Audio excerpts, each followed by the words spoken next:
Bom dia, boa tarde, boa noite. Estamos aqui reunidos mais uma vez no propósito comum de orar, de rezar, de fazer uma prece para nós mesmos, para os nossos queridos, encarnados e desencarnados, para os desconhecidos, para você e eu nos conectarmos num objetivo comum, que é o de nos ligarmos a Deus, nosso Pai, a Jesus, nosso irmão, e depurar o nosso espírito, para que possamos ser hoje melhor que fomos ontem, para que amanhã possamos ser melhores do que estamos sendo hoje. E nesse sentido, tenho feito esse encontro diário com vocês, apenas para ler ao acaso uma mensagem, uma passagem do Evangelho segundo o Espiritismo, e fazendo aqui uma interpretação simples, porém de coração, sem pretensão. Não sou grande estudioso do Espiritismo, mas nasci numa família espírita kardecista.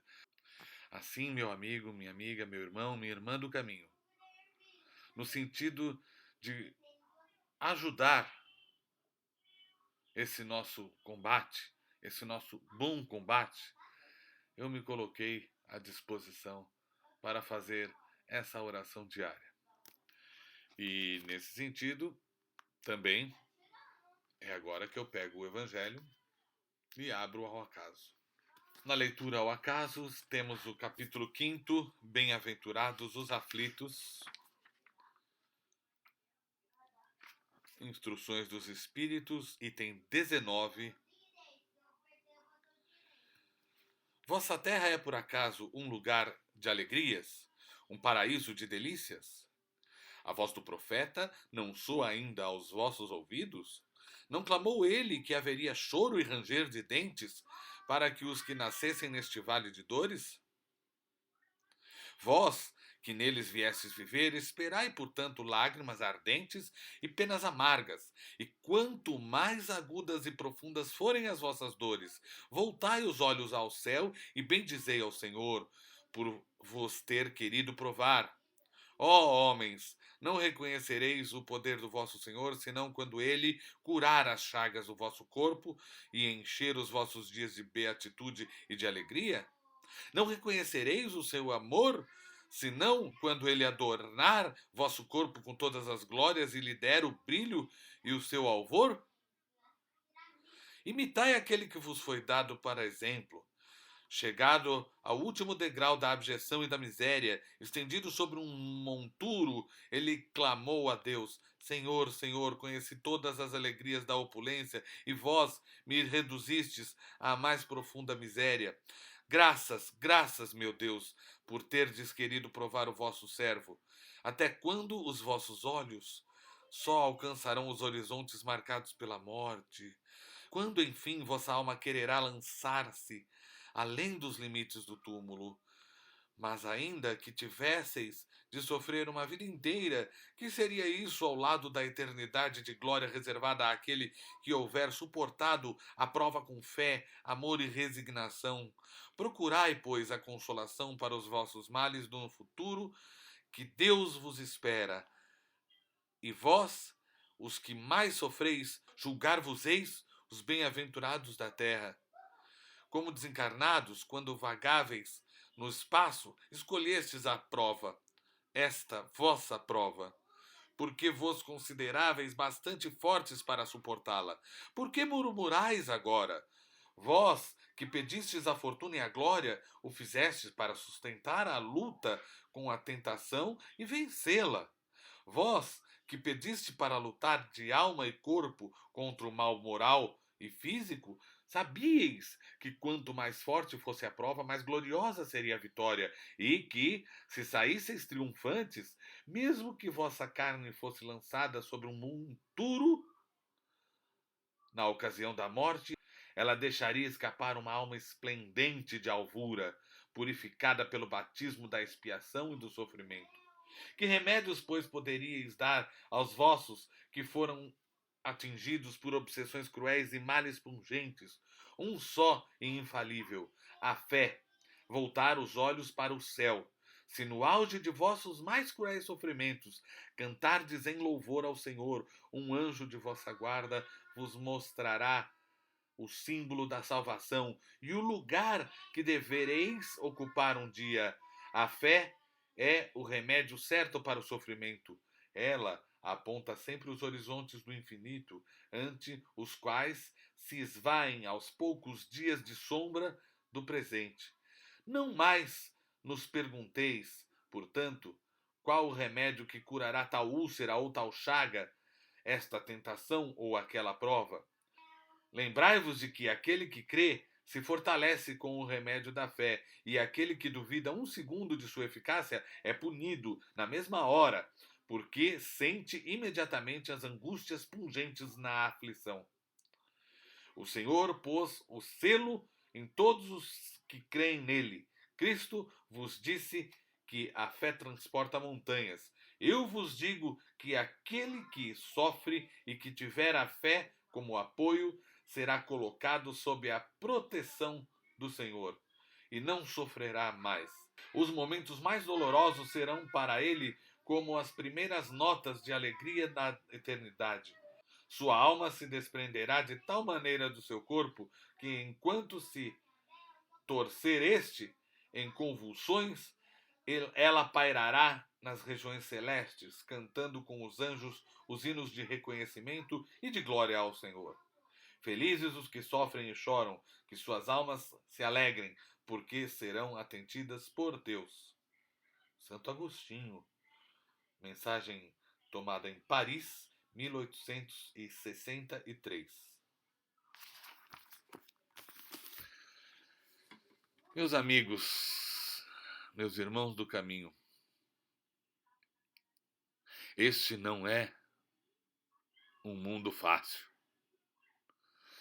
Nascemos, crescemos, e quando tomamos aquela consciência que a idade adulta, ou às vezes até antes dela, as obrigações da responsabilidade nos levam, logo percebemos.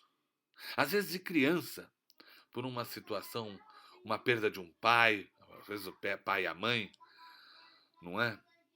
Às vezes aqueles que nascem órfãos, então, têm outras cargas a carregar. Mas de modo geral, em algum momento da vida, nos damos conta de que viver nesse planeta, nesse mundo, nessa época, não é fácil.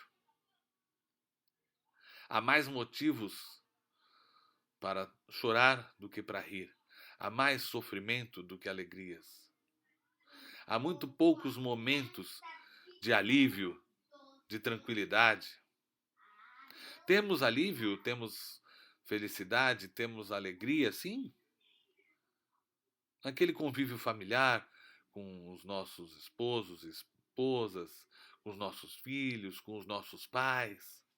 Há momentos que queríamos congelar e deixar para sempre, porque são muito prazerosos, no melhor dos bons sentidos.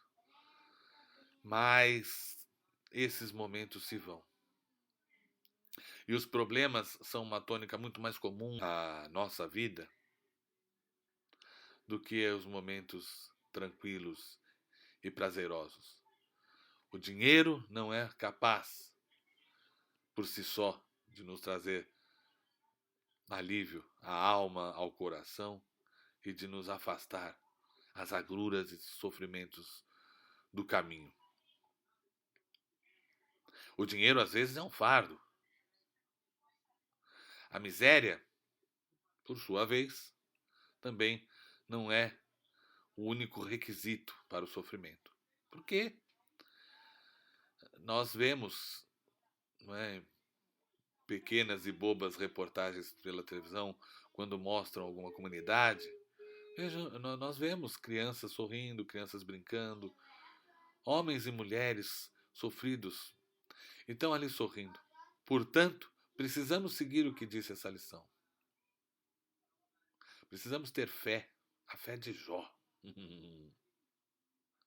Precisamos ter fé em Jesus, fé em tudo aquilo que Jesus disse e representa.